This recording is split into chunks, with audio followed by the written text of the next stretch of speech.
bertindak dengan KSDA, Fakultas Teknik dan Sains Universitas Muhammadiyah Bangka Belitung. Saya adalah salah satu dari peserta Serdos 2026. Pada kesempatan kali ini, saya akan menyampaikan kenyataan diri dosen dalam unjuk kerja di Dharma Perguruan Tinggi yang disingkat dengan PDD UKT-PT secara profesional dan adaptif pada mata kuliah saya, yaitu pengelolaan kawasan konservasi. Mata kuliah pengelolaan kawasan konservasi ini dilaksanakan pada perkuliahan semester genap dengan kode mata kuliah KSA 2070 dengan bobot 2 SKS. Diselenggarakan dengan 16 kali pertemuan secara tatap muka dengan rincian 14 kali pertemuan materi dan 2 kali pertemuan masing-masing ujian tengah semester dan ujian akhir semester. Mata kuliah ini bertujuan membekali mahasiswa dengan kompetensi dalam memahami isi konsep pengelolaan kawasan konservasi, menganalisis kebijakan dan pemanfaatan kawasan secara berkelanjutan, serta menerapkan pendekatan kawasan konservasi secara kolaboratif berbasis masyarakat dan kearifan lokal. Capaian pembelajaran tersebut selaras dengan kebutuhan pembangunan berkelanjutan atau Sustainable Development Goals atau SDGs, khususnya pada aspek perlindungan ekosistem daratan, pelestarian keanekaragaman hayati, dan pengelolaan sumber daya alam secara berkelanjutan. Untuk menguasai kemampuan tersebut, mahasiswa dituntut mengkaji konsep pengelolaan kawasan konservasi secara global, paradigma kawasan konservasi berbasis spesies, ekosistem, dan landscape, jenis-jenis kawasan konservasi, kerangka hukum dan kebijakan dalam pengelolaan kawasan konservasi berdasarkan kategori dan fungsinya. Aspek-aspek pelestarian kawasan konservasi juga harus dipelajari berdasarkan aspek sosial, ekonomi, dan budaya.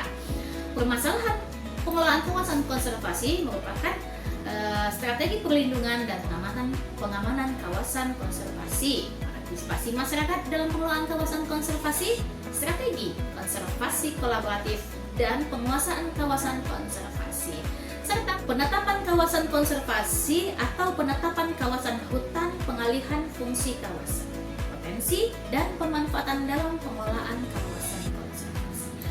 Adapun referensi yang saya gunakan dalam perkuliahan adalah referensi karya saya dan kawan-kawan berupa book chapter berjudul Green Management dalam Konsep dan Implementasi, dan buku Zoologi Integratif, dan juga perundang-undangan Kementerian dalam Pengelolaan Kawasan Konservasi, serta juga referensi ahli lainnya, artikel jurnal bereputasi yang mengikuti perkembangan ilmu pengetahuan dan teknologi.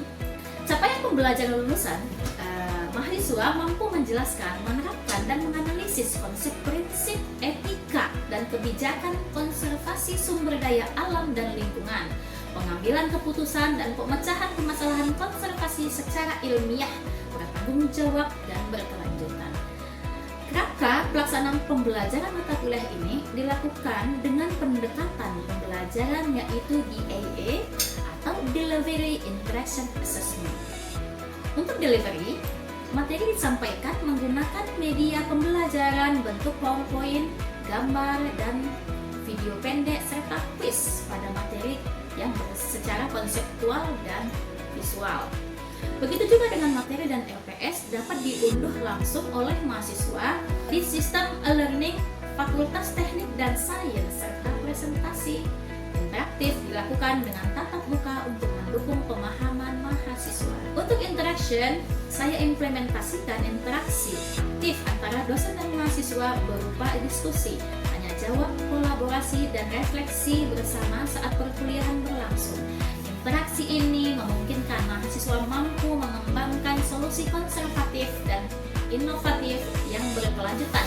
Upaya keberhasilan pengelolaan kawasan konservasi tidak hanya ditentukan oleh pemerintah, namun juga kolaborasi dengan masyarakat, akademisi, dunia usaha, dan seluruh pemangku kepentingan. Untuk asesmen merupakan tahapan penilaian. Saya menggunakan teknik evaluasi berdasarkan penilaian formatif melalui quiz, tugas individu, tugas kelompok, serta penilaian sikap dan keterampilan sesuai LPS. Kemudian asesmen sumatif untuk penilaian melalui UTS dan UAS. Adapun bobot penilaian dibagi beberapa aspek, yaitu kehadiran sebanyak 10%, tugas sebanyak 20%, UTS sebanyak 35%, dan UAS 35%. Adapun kehadiran mahasiswa maksimal harus hadir 80% per tahun. Model pembelajaran mata kuliah ini adalah expository atau metode ceramah dan project based learning. Baik, selanjutnya mari kita simak video proses pembelajaran pada mata kuliah pengelolaan kawasan konservasi dengan materi pada pertemuan 9, yakni peran dan partisipasi masyarakat dalam pengelolaan kawasan konservasi berkelanjutan. Assalamualaikum warahmatullahi wabarakatuh.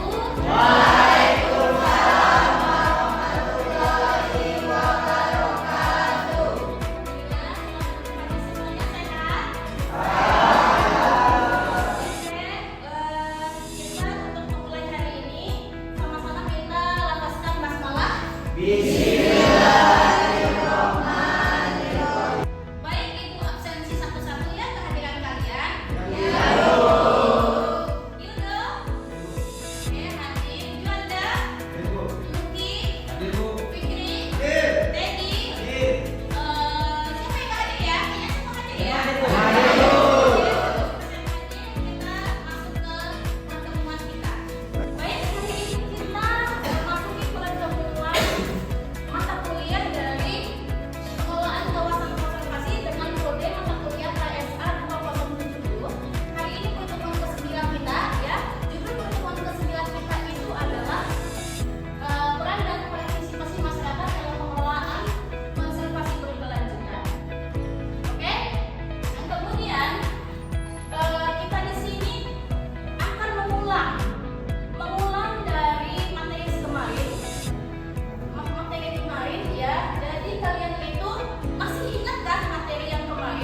atau cuaca, kemudian ada apa namanya bencana dan lain sebagainya. Itu yang turun kualitasnya sehingga tidak mampu melakukan fungsi sebenarnya. Tapi kalau deforestasi itu adalah pengalihan lahan yang mungkin dulu hutan produksi dialihkan jadi tambang, benar-benar hutan itu hilang. Nah, itu deforestasi ya. Kemudian ada konflik teritorial yang tadi dikatakan, dulunya ditetapkan bahwa itu adalah hutan lindung, hutan, tapi tiba-tiba masyarakat nggak tahu itu berdasarkan warisan turun-temurun dari keluarganya, gitu kan. Akhirnya dibangun rumah, akhirnya dijadikan kebun, gitu ya, milik pribadi. Padahal itu adalah status hutan lindung dan itu bisa dilakukan untuk dialihkan lahan sesuai dengan kebijakannya ya. Nah, ini ada peta Bangka Belitung ya. Di sini Bangka itu dalam kondisi yang sedang terkait dengan tutupan lahan. Kalau sedang itu berarti di antara rendah dan tinggi ya. Jadi kita tuh harus wanti-wanti terkait dengan regulasi atau pengaturan bencana. Tapi kalau Belitung itu masih tinggi tutupan lahannya dibandingkan dengan lahan yang terbuka, gitu ya. Nah, ada ini yang tadi dikatakan klasifikasi hutan itu ada hutan konservasi, hutan lindung, hutan produksi yang mungkin memang regulasinya itu untuk hutan, kawasan hutan yang mungkin bisa dialihkan karena adanya penurunan atau hilangnya salah satu hal yang menjadi penetapan. Tapi bisa dialihkan tetap manfaatnya itu adalah tujuannya konservasi. Oke, ada fungsi ekologisnya.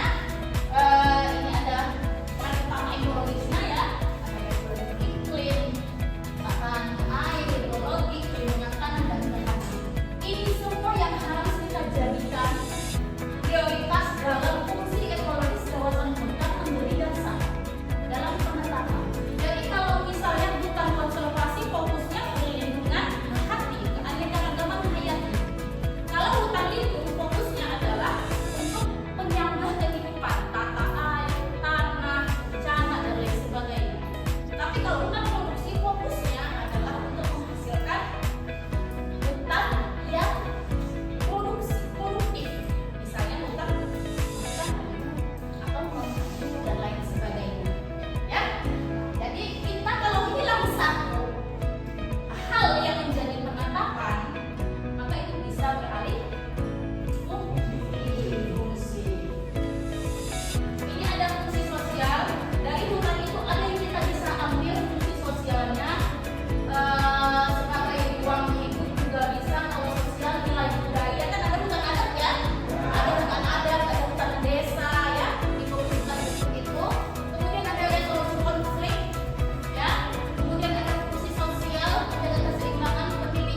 berkenaan dengan pengelolaan kawasan konservasi, apalagi di pemerintahan, supaya masyarakat menjadi lebih leluasa. Oke, kalau berdua silakan. Yudo. Pertama, menerapkan aturan dan pengawasan yang jelas serta edukasi tentang pentingnya konservasi agar masyarakat memahami bahwa hutan akan memberikan perubahan ekonomi yang berkelanjutan. Oke.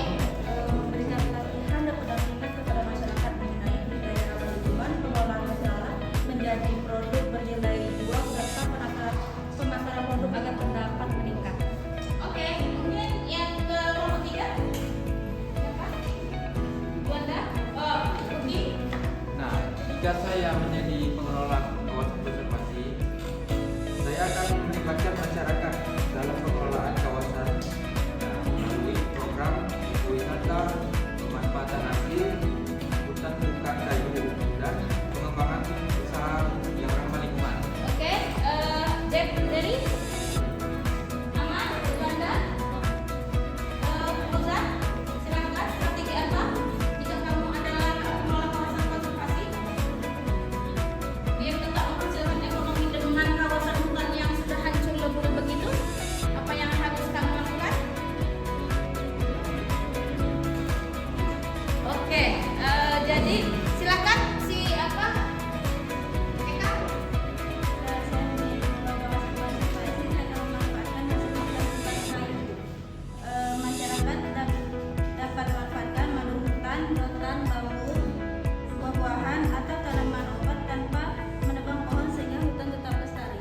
Oke, nah jadi kalau kita sudah menghadapi hutan yang gundul, yang beralih fungsi gitu ya, jadi kita tuh harus punya strategi untuk membuat hutan itu punya manfaat kembali, ya, bagi yang masyarakat juga yang memang berdampak pada kondisi seperti video tadi gitu ya. Bisa kita lakukan perhutanan sosial. Perhutanan sosial itu kan bisa kita peruntukkan untuk masyarakat pada hutan desa, hutan kemitraan, ya, hutan kelompok tani atau hutan dari si hutan adat gitu kan. Itu lebih bermanfaat yang memang nanti bisa dijadikan strategi, tidak apa namanya terimbas pada semua masyarakat, tapi ada pemanfaatan yang dialokasikan untuk ekonomi masyarakat.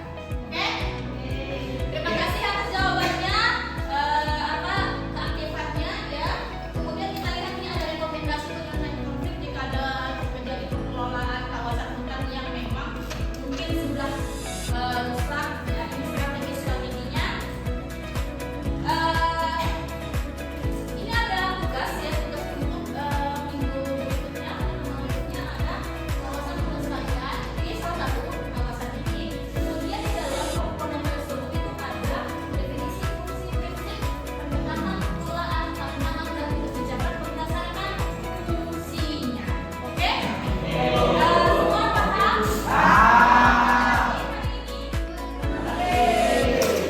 Kira-kira refleksi hari ini apa yang bisa kalian lakukan?